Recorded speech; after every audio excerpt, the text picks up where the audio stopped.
Photoshop. हाँ, ये हमारे फ़ोटोशॉप का डैशबोर्ड जब ओपन करते हैं, जब फ्रेश डैशबोर्ड हमें दिखता है। जैसे ही हम कुछ आर्ट वर्क यहाँ पर बनाने लग जाएंगे या किसी प्रोजेक्ट पे हम काम करेंगे, तो उसके बाद में आपको यहाँ पे रिसेंट पोस्ट दिखाने स्टार्ट हो जाएंगे। इसके नीचे जिस भी प्रोजेक्ट पे आप काम करोगे और उसको सेव कर लोगे ना, तो उसके बाद में रिसेंट पोस्ट के अंदर वो रिफ्लेक्ट करने लग जाएगा। इधर ओपन एंड क्रिएट दो ऑप्शन, ओपन क्या है, क्रिएट क्या है।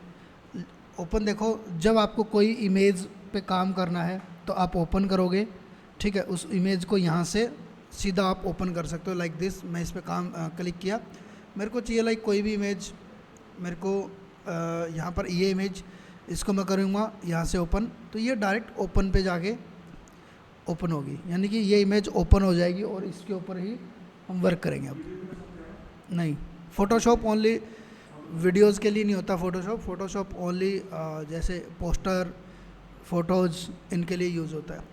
अब वापस से मैं क्या करता हूँ, इसको बैक करके यहाँ से इसको मैं यहाँ से भी कट करता हूँ ना, यहाँ पर देखो एक टैब बन गई, यहाँ से कट करूँगा तो भी मैं यहाँ आ जाऊँगा और मेरे को यहाँ पे अभी रिसेंट में एक चीज़ दिखाने लग गया।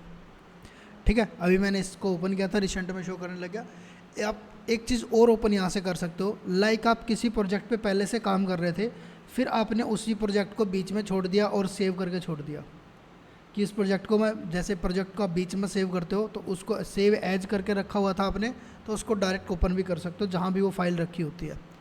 क्रिएट न्यू, यहाँ पे आप जब क्लिक करोगे तो ये पूछेगा क्रिएट क्या करना चाहते हो। इसके पास में मल्टीपल ऑप्शंस हैं, ठीक है। यहाँ पे डिफ़ॉल्ट साइज़ कि आपको एक बीच में जो कैनवस, जो वाइट पोर्शन जो मिलता है जिस पे हम काम करते हैं, उसका डिफ़ॉल्ट साइज़ दे रखा है। उसके बाद में कुछ प्री मेड टेम्पलेट्स के साइज़ यहाँ मेंशन किए हुए हैं। लाइक आपको कोई फ़ोटो का साइज़ लेना है, फ़ोटो का साइज़ आपका हमेशा पिक्सल्स में और इंचज़ में ही मिलता है। इंचज़ में किस केस में मिलता है, जब आप किसी भी चीज़ को प्रिंट करने के लिए उसको डिज़ाइन करते हो, ठीक है। यहाँ पर IL लिखा होता है लाइक दिस, यहाँ पर इंचज़ लिखा हुआ है, ठीक है। आप इंचज़ में साइज़ कब लोगे, जब आपने साइज़ ले रखा होगा किसी चीज़ को प्रिंट निकालने के लिए। मान के चलो कि मैंने एक फ़ोटो पोर्ट्रेट था जो फ़ोटो क्लिक किया, अब मैं चाहता हूँ कि इसको थोड़ा सा एडिट करके फ़ोटोशॉप में और उसको प्रिंट निकलवाऊँगा मैं, तो फिर मैं क्या करूँगा, उस फ़ोटो को जब मैं प्रोजेक्ट यहाँ से लूँगा, ब्लैंक कुछ भी लूँगा, तब यहाँ पर उसमें मैंने यहाँ रखना होगा इंचज़ में सिलेक्ट, ठीक है। और जो भी मैं साइज़ रखूँगा, विड्थ यानी कि उसकी चौड़ाई कितनी रखनी है आपको इमेज की, और इंचज़ में आपको कैलकुलेट करना है, और आपको यहाँ पर हाइट कितनी रखनी है। अगर आपको एक नॉर्मल फ्रेम साइज़, जब आप एक फ़ोटो देखते हो, जब आप एक पासपोर्ट साइज़ फ़ोटो होती है, उसका जो इंच साइज़ होता है, उसकी हाइट जो होती है, उसको माना जाता है हाइट को। मोस्टली पर्सन इसकी हाइट को लेते हैं 1/3, 1 इंच 1.3 इंच, ठीक है, 1.4 इंच तक भी हाइट ले लेते हैं, क्योंकि उसकी हाइट ज़्यादा होती है और विड्थ चौड़ाई कम होती है। और लगभग लाइक दिस 1.1 नहीं सॉरी, इसके लिए 1.4 तक ले लेते हैं, एंड इसकी जो इंचज़ में लेते हैं 1.4 सॉरी, इसमें 1 कर लेते हैं। लगभग ये साइज़ होता है जब आप किसी पासपोर्ट साइज़ फ़ोटो को प्रिंटिंग के लिए आप डिज़ाइन करते हो, ठीक है। और ऐसी एक फ़ोटो जो आपके लगभग हैंड साइज़ की फ़ोटो होती है, उसको बोलते हैं 4/6, ठीक है। हाइट उसकी 6 इंच होती है और 4 चौड़ाई होती है। ऐसी फ़ोटोज़ आपने जो पहले 90s वाले में, या फिर आज से काफ़ी साल पहले, आज तो चलो व्हाट्सएप का टाइम आ चुका है, लेकिन पहले क्या होता था, रिश्तों के लिए नहीं भेजते थे फ़ोटो, समझ गए हाँ कौन सा साइज़ में बोल रहा हूँ। एक अपना मोबाइल होता है इस साइज़ की, जो फ़ोटो प्रिंट आउट करते हैं, उस फ़ोटो का प्रिंट आउट का जो साइज़ होता था वो होता था 4/6, जो कैमरे में से फ़ोटो निकलती थी, हाँ, उसका एक स्टैंडर्ड साइज़ माना जाता था, ये साइज़ होता था, ठीक है। और जो आज भी हमारे घरों में फ़ोटो निकलवाते हैं हमारे दादाजी और की, और उनकी एक स्टैंडर्ड साइज़ में फ़ोटो करते हैं, उसका साइज़ होता है, हाइट तो उसकी होती है 12 इंचज़ एंड जो विड्थ होती है 8 इंचज़, उसको बोलते हैं 8/12। जो फ़ोटोशॉप का जो काम करते हैं स्टूडियो वाले होते हैं, उनकी लैंग्वेज होती है ऐसे बोलने के लिए ठीक है। तो वो इन फ़ोटोज़ को ऐसे बोलते हैं, क्या साइज़ 8/12, 10/12, 4/6, क्या क्या साइज़ की चाहिए आपको, इस लैंग्वेज में वो बात करेंगे आपसे, ठीक है। और यहाँ पे इंचेस, इफ़ आपको इसको कन्वर्ट करना है, कोई सोशल मीडिया पे पोस्ट करना है, आपको थंबनेल के लिए यूज़ करना है, आपको वेबसाइट में लगाना है, कहीं और आपको अगर डिजिटली उस फोटो को रखना है, फिर आप यहाँ से उसको सिलेक्ट करोगे पिक्सल में, ठीक है। 1 इंच में कितने पिक्सल्स हैं देख लो, जो इंचेस थे जो भी, ठीक है। आप यहाँ पर फिर पिक्सल्स में उसको कन्वर्ट करोगे। जो आपको, अगर मैं कहूँ कि आपको एक थंबनेल बनाना है, तो उसके पिक्सल का साइज़ जो होगा, उसकी जो विड्थ होगी वो होगी 1280, 1280 इसका होता है चौड़ाई, और हाइट कितनी होती है इसकी 720। अगर आप एक थंबनेल बना रहे हो यूट्यूब के लिए, तो यहाँ पर फिर आप, क्योंकि इतने इंचेस करोगे तो 1 इंच में 12 फुट होती है, सॉरी 12 इंच में 1 फुट होता है, फिर उसके हिसाब से तो बहुत ज़्यादा हो जाती है ये चीज़, ठीक है। और हमारा जो थंबनेल होता है, जो डिजिटल चीज़ें होती हैं, वो फिट में तो नप नहीं सकती कि भाई कितने फुट की इमेज आपने अपलोड करी है, ऐसा नहीं बोलोगे आप, ठीक है। कितने हाई रेजुलेशन की, कितने पिक्सल की फ़ोटो अपलोड की है, वो ऐसे काउंटेबल होती है चीज़ें, ओके। ये चीज़ में भी समझ में आई होंगी आपको। उसके बाद में कुछ प्रीसेट्स दे रखे हैं कि आपको अगर इनमें से कोई प्रीसेट चाहिए, ठीक है। देखो ये रहा 4/6 पोर्ट्रेट, स्टैंडर्ड साइज़ 5/7 का, 8/10 का, ठीक है। ऐसे ये लैंग्वेज बोली जाती है।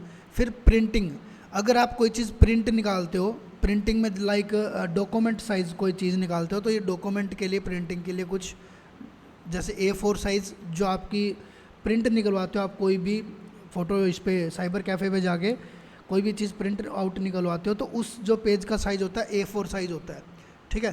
तो A4 साइज़ आपको मिलेगा यहाँ पे, ये रहा A4 साइज़। अलग अलग साइज़ के अगर आप डिज़ाइन तैयार कर रहे हो तो प्री सेट बना के दे रखे हैं।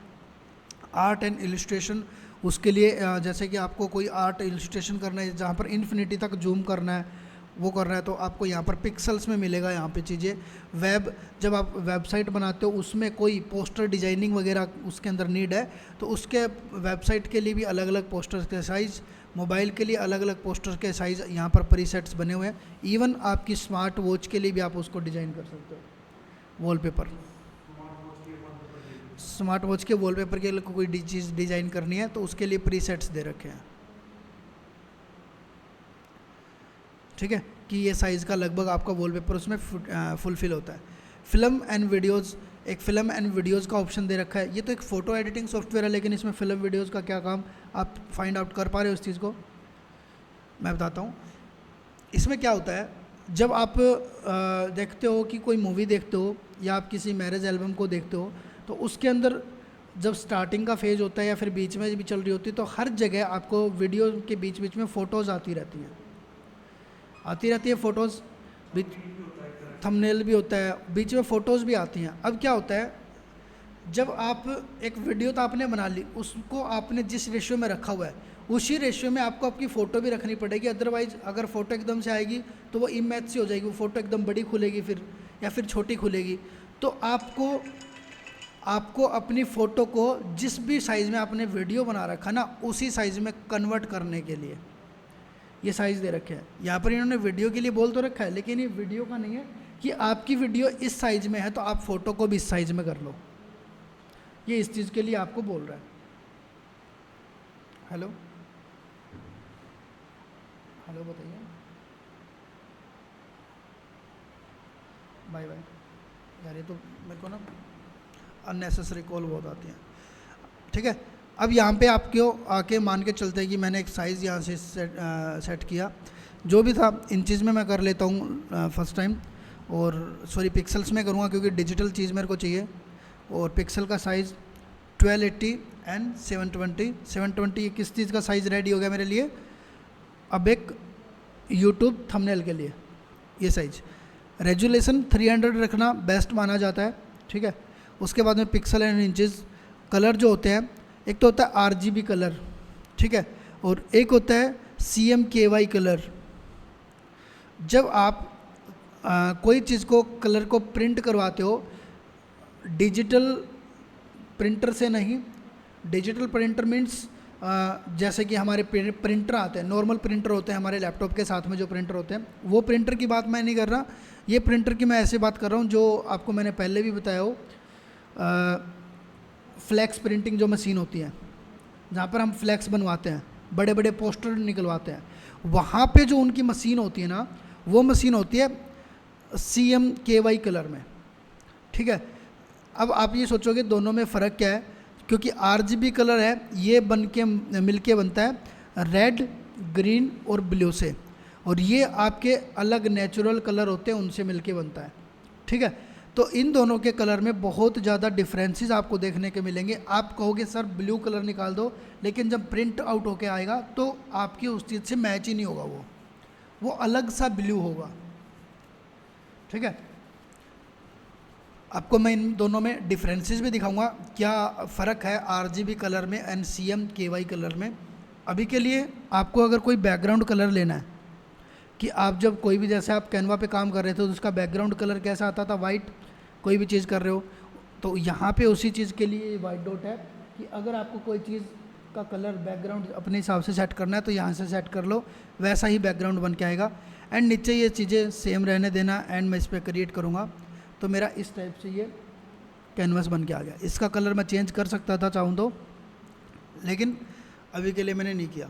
अब यहाँ पर इसके डैशबोर्ड को आपने कितनी बार देखा है पहले फ़ोटोशॉप को? यूज़ नहीं किया होगा कभी? ओके, और आपको ये देख के ना चीज़ें कॉम्प्लिकेटेड लग रही होंगी, कहाँ क्या टूल है, इतने छोटे छोटे बटन्स, हर जगह देखे जाए तो कुछ ना कुछ। ठीक है, इन चीज़ों को देख के घबराना नहीं है कि मेरे को ये अलग लग रहा है, ये अलग लग रहा है। इतना इजी है फ़ोटोशॉप, आपको बहुत आसानी से आ जाएगा। बस आपको क्या करना है, प्रैक्टिस पे लगे रहना है, आप बहुत जल्दी सीख जाओगे फ़ोटोशॉप। बहुत बड़ी चीज़ नहीं है, जस्ट ये समझना है आपको। फिर इसके कुछ रूल है, आपको वो बता देता हूँ। पहला रूल, आपको काम जो करना है लेयर्स पे करना है। फर्स्ट रूल, इसके अंदर फ़ोटोशॉप के अंदर लेयर्स होंगी। लेयर्स का मतलब कि आपने एक फ़ोटो पे काम किया, अब मान के चलो एक फ़ोटो थी मेरे पास, उस पर मैंने काम करना था, उस पर मैंने वर्क करना था। सबसे पहले मेरे पास वो फ़ोटो मैंने इसके अंदर इंसर्ट करी, अब उसके अंदर मैंने कुछ कलर वलर करने हैं। ओके, तो अब मैं कलर करूँगा, उस फ़ोटो के ऊपर ही मैंने कलर कर दिए, उस फ़ोटो के अंदर ही। तो उस फ़ोटो के कलर्स को मैं अगर दोबारा से रीसेट करना चाहूँ तो अब उसमें प्रॉब्लम आएगी मेरे को, कि मैं एक तो वापस से उसको अगर कलर ठीक करने तो होंगे नहीं। अगर मैंने उसके ऊपर एक लेयर रख रखी होती, लेयर मीन्स दिखने में तो आपकी वो फ़ोटो दिखेगी, लेकिन आप अलग लेयर के ऊपर उस काम को कर रहे होगे। यानी कि अगर आपको मैं बोलूँ फॉर एग्जांपल के लिए, आपको इस दीवार के ऊपर पेंट करना है। ठीक है, फॉर एग्जांपल यहाँ पर देखो लेयर्स क्या होती हैं। एक शॉर्ट एग्जांपल के साथ, मेरे पास में एक ब्रश मैं लेके आता हूँ यहाँ पे। ठीक है, यहाँ पे मैं क्या करता हूँ, यहाँ पे कलर कर दिया मैंने। ठीक है, अब ये मूव टूल है, यहाँ से मैं इसको करूँगा मूव, तो मूव करो भाई इसको, कलर दीवार पे कलर कर दिया आपने, तो ये क्या हो चुका है, कलर हो चुका है यहाँ पे। ठीक है,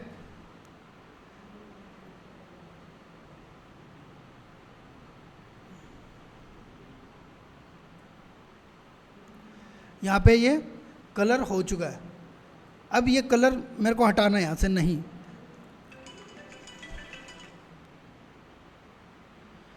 लेकिन अगर मैंने क्या किया होता है, यहाँ पर एक लेयर बटन होता है नीचे बॉटम में, देख रहे होगे, इस पर मैं क्लिक करता हूँ तो एक लेयर 1 बन गई यहाँ पे। और मैं अब दोबारा से ब्रश लेके आता हूँ और इस ब्रश को मैं कहीं भी करता हूँ दोबारा से। ठीक है, अब यहाँ पर एक मूव टूल है, इसको मैं मूव करवाऊँगा तो ये हो नहीं रहा, लेकिन इसको मूव करवा रहा हूँ। यानी कि आपके ओरिजिनल कैनवस को वो कभी ख़राब नहीं करेगा। इवन इसको मैं ट्रांसफॉर्म बटन से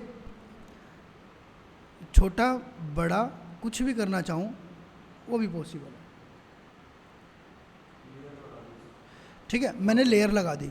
तो आपको फर्स्ट ऑफ ऑल क्या करना है, एक चीज़ का ध्यान रखना है कि हमें जब भी वर्क करना होगा कुछ, तो हमें एक लेयर पे काम करना है, ताकि हमारा ओरिजिनल ऑब्जेक्ट है वो कभी भी प्रॉब्लम में ना फंसे या फिर उसके अंदर कोई भी परेशानी ना आए।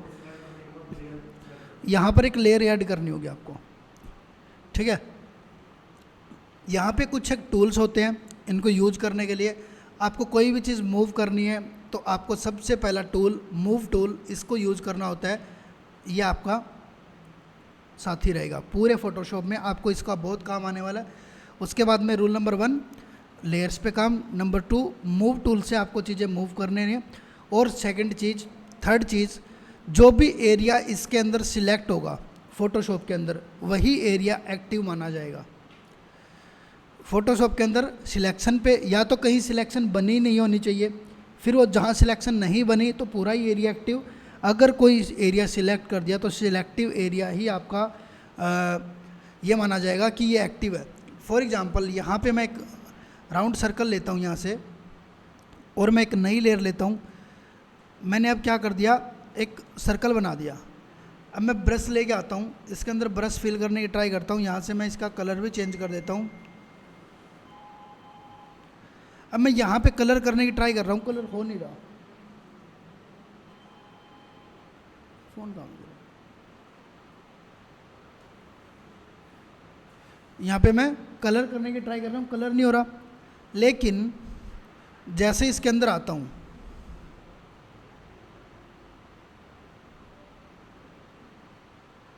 कलर आ गया, लेकिन बाहर कलर नहीं आ रहा।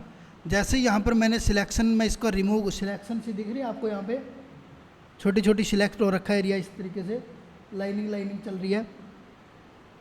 सुषमा नींद आ रही है, पुष्पा पानी पी लो। कंट्रोल डी एक शॉर्टकट है, जब भी आपका कोई एरिया सिलेक्ट होता है उस एरिया को डी सिलेक्ट करने के लिए एक शॉर्टकट की होती है, कंट्रोल प्लस डी। मैं यहाँ प्रेस करता हूँ तो ये यहाँ से सिलेक्शन हट गया। अगर मैं अब ये करता हूँ तो ये अब इसके बाहर जा रही है। वो उस पर बात करते हैं अभी एक एक चीज़ पे, ठीक है। और ये हमने एक आपको पिक्चर दिखाई दे रही होगी आपकी स्क्रीन पे, ठीक है। ये कहीं से वॉलपेपर डाउनलोड किया हुआ नहीं है, हमारे फ़ोटोशॉप से ही ये जनरेट किया था हमने। आपकी पिछली क्लास में, आपसे जो पिछला बैच है उसमें जब हम क्लास कर रहे थे उसमें हमने ये चीज़ को जनरेट किया था, खुद से बनाया था। कोई एआई से नहीं बनाया, किसी चीज़ से नहीं बनाया, हमने खुद से सारी चीज़ें इसके अंदर बनाई थी।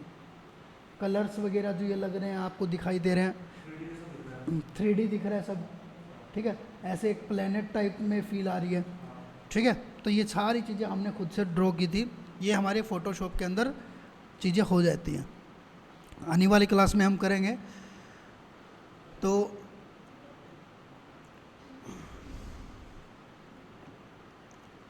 मैं इस चीज़ को डिलीट करूँगा, आपको लेयर्स डिलीट करनी है, इसको पकड़ के, और यहाँ पर एक रिसाइकल बिन का ऑप्शन है, यहाँ पे ये पकड़ के रिसाइकल बिन के अंदर, फिर से पकड़ा रिसाइकल बिन के अंदर, ठीक है।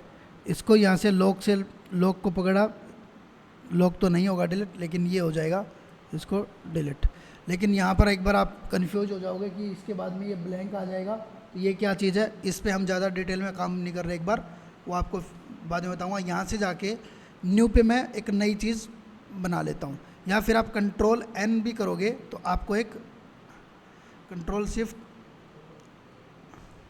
एन, तो एक नई चीज़ ऐड हो जाएगी। लेकिन मैं यहीं से कर रहा हूँ कंट्रोल एन, यहाँ भी इसके सामने भी लिखा हुआ है शॉर्टकट एक न्यू का साइज सेम ही कर लेता हूँ, एंड ये नया आ गया। क्या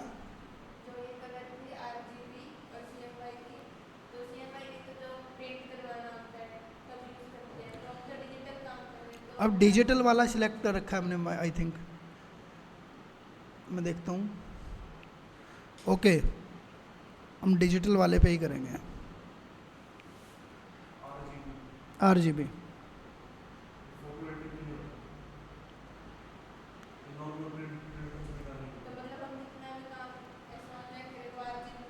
RGB मोड में ही करना है।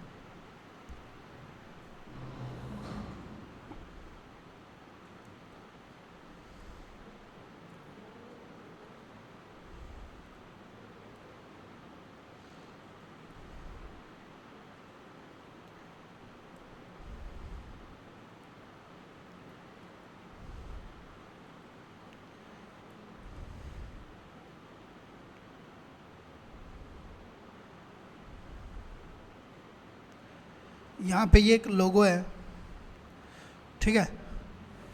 ये अब RGB मोड में है। मैं एक नई चीज़ ऐड करता हूँ, न्यू, यहाँ पे मैं कर देता हूँ कलर इसके CMKY, यहाँ भी एक नया लोगो ऐड करता हूँ। अब कलर्स में देखना डिफरेंस,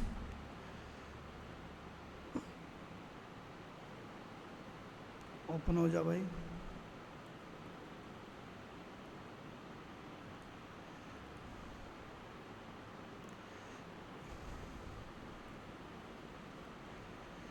क्या कुछ कलर में आपको फील हो रहा है?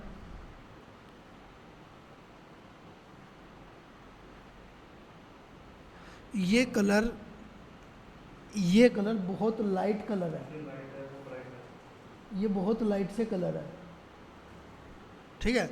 और इवन यहाँ तो आपको फिर भी ब्लू दिख रहा है क्योंकि ये स्क्रीन RGB है। जो आपको ये डिस्प्ले है ना आपकी, ये RGB है, तो आपको वापस से उसमें कन्वर्ट करके दिखा रहा है ये। लेकिन अगर मैं बात करता अपने मेरे यहाँ डिस्प्ले की,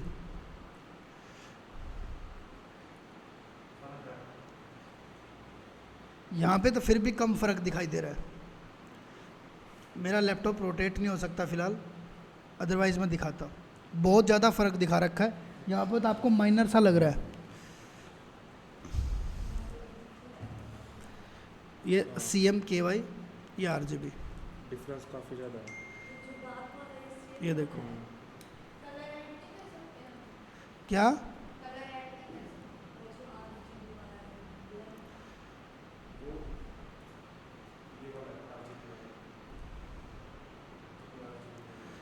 ये RGB वाला नहीं है, ये दूसरा है।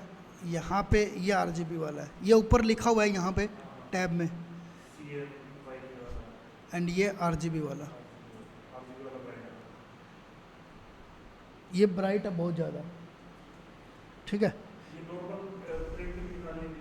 नॉर्मल फ्लैक्स वगैरह पे प्रिंटिंग, हाँ। इस वाले कलर की मशीनें होती नहीं RGB कलर की बड़े लेवल पे। हो रखा है, ओरिजिनल कलर है वो नहीं है, नहीं है, फ़र्क काफ़ी है। मैं तो उसको देख के ही हो गया था कि ये कलर निकला कैसे। लेकिन फिर मैंने इसके लिए एडजस्ट करवाया कि ऐसा कलर मैंने इसमें सेट करवाया था इसमें कि जब वो प्रिंट होके निकले तो वो ऐसा कलर ब्लू कलर निकलना चाहिए। मैंने हरियाणा रोडवेज का जो कलर है बस का, वो कलर सेट करवाया था, तब जाके ये वाला कलर मेरे को निकल के आया था। एक्चुअल में मेरा कलर हरियाणा रोडवेज के लाइक जैसे नहीं दिखता, ठीक है, वो तो बहुत लाइट सा था, तब जाके मेरे को ऐसा कलर निकला था। वहाँ पर मेरे को बहुत ज़्यादा कन्फ्यूज़न हुई, परेशानी हुई कि यार मैं जिस कलर पैटर्न पे काम कर रहा हूँ वो तो मेरे को मिला ही नहीं, ठीक है। तो ये कलर का था सिलेक्शन का। एक चीज़ और देखते हैं अब आगे चल के। अब सबसे पहले आपको क्या करना है, देखो ये टूल्स हैं, हम 1 बाय 1 इन टूल्स को ही सीखेंगे आगे। इस टूल में से ये देखो सबसे पहले सिलेक्शन टूल। आपके फ़ोटोशॉप में सबसे ज़्यादा जो चीज़ होगी सिलेक्शन होगी। आपको कोई भी काम करना होगा, किसी ना किसी चीज़ को सिलेक्ट करके फिर ही काम करना पड़ेगा।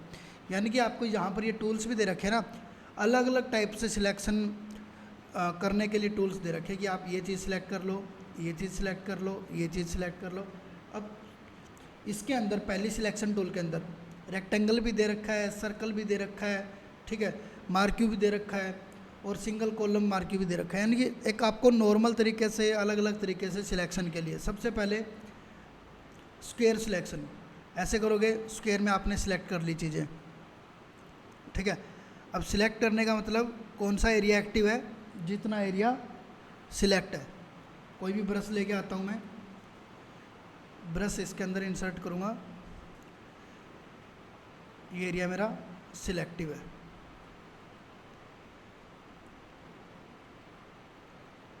बाहर वाले पे कुछ भी पेंट नहीं हुआ, अंदर अंदर वाले पे हो गया, ओके।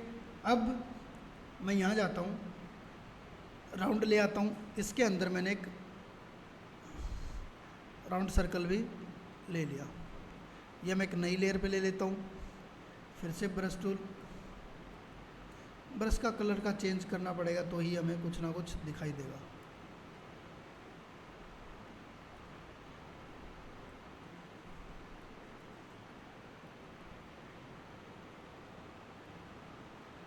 ये मैंने बीच में कलर कर दिया, थोड़ा सा लाइट कलर ज़रूर है, ठीक है, मैंने जानबूझ के लाइट किया है, और लाइट कर लेते हैं।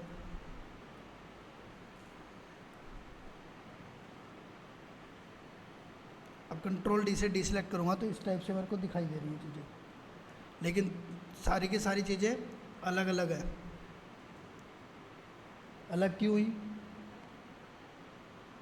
हमने लेयर अलग ली थी इसके लिए। नाउ ये चीज़ तो ठीक है। अब यहाँ पे कोई भी आप टूल लेते हो तो आपको टॉप में जो दिखेगा, टूल्स को कंट्रोल करने के पैनल्स दिखेंगे, यहाँ पर बटन्स दिखेंगे। सबसे पहले हमारा जब कोई भी सिलेक्शन टूल यूज़ कर रहे थे तो एक ऊपर एक बॉक्स दिखाई दे रहा है, उस पर क्लिक है। इसका मतलब आप एक सिंगल टाइम पे सिलेक्शन कर सकते हो। अगर मेरे को क्या करना है कि अभी मैंने सिलेक्ट करना था एरिया, और ये वाला एरिया ज़्यादा सिलेक्ट हो गया तो मैं इसको हटाना चाहता हूँ, ठीक है, तो मैं जैसे ही हटाने जाता हूँ तो पहले वाला पूरा ही हट गया। अब मैं क्या करूँगा, दोबारा से इसको सिलेक्ट किया। अब मेरे को लग रहा है इस साइड का एरिया दोबारा से ज़्यादा सिलेक्ट हो चुका है, या फिर मेरे को और ज़्यादा इसके अंदर ऐड करना था, क्योंकि इस साइड मैंने ज़्यादा कर दिया, इस साइड कम रह गया था सिलेक्शन, तो इस साइड मेरे को और बढ़ाना है। फिर मैं क्या करूँगा, अगले वाली टैब पे आऊँगा यहाँ से ऊपर से, ठीक है। अब मैं जैसे ही क्लिक करूँगा ये हटेगा नहीं, इसी के अंदर और ऐड हो जाएगा लाइक दिस। अगर मैं इस टाइप से और ऐड करता हूँ इसके अंदर तो ये पहले वाले के अंदर ही और ऐड हो जाएगी सिलेक्शन, ठीक है। पहले वाले के अंदर आपको लग रहा है ज़्यादा हो गई, इसको इससे अगले को सिलेक्ट करो टॉप से, यहाँ से। अब मैं इसमें से इसको लेस करना चाहूँगा तो ये यहाँ से मैं चाहता हूँ ये इधर का लेस हो जाए, सारा सारा गायब, ठीक है। Select D select. उसके बाद में एक और दे रखा है, यानी कि जब आप दो जगह सिलेक्शन बनाते हो, एक आपने यहाँ बनाई एक यहाँ बनाई, और दोनों की जगह के बीच में जो एरिया बचेगा वो एरिया बच जाएगा। अब जैसे मैं यहाँ से करता हूँ तो दोनों के बीच में कौन सा एरिया बचा हुआ है,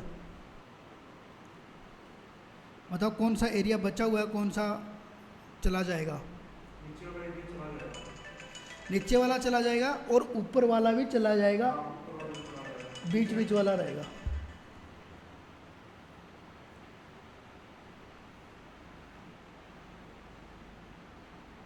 हेलो,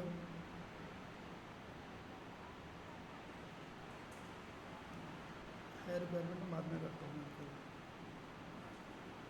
शाम को 5-6 बजे तक।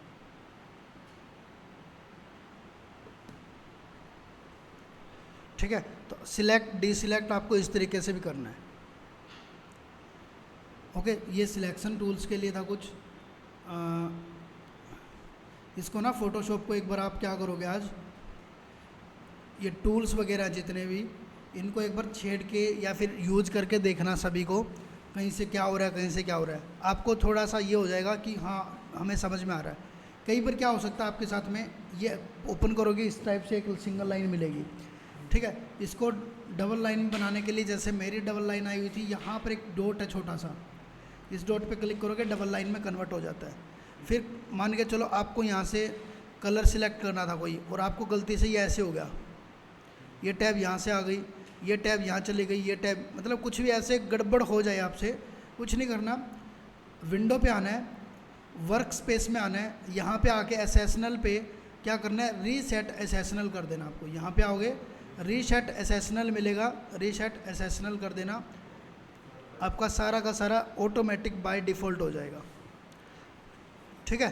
तो इसका मतलब ये हुआ कि अगर आप कोई भी चेंजेस करते हो, कोई भी छेड़खानी करते हो, तो इससे आपके फ़ोटोशॉप के कुछ भी फंक्शन पे या फ़र्क नहीं पड़ने वाला।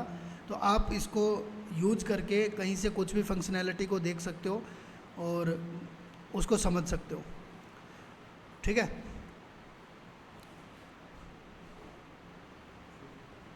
ओके।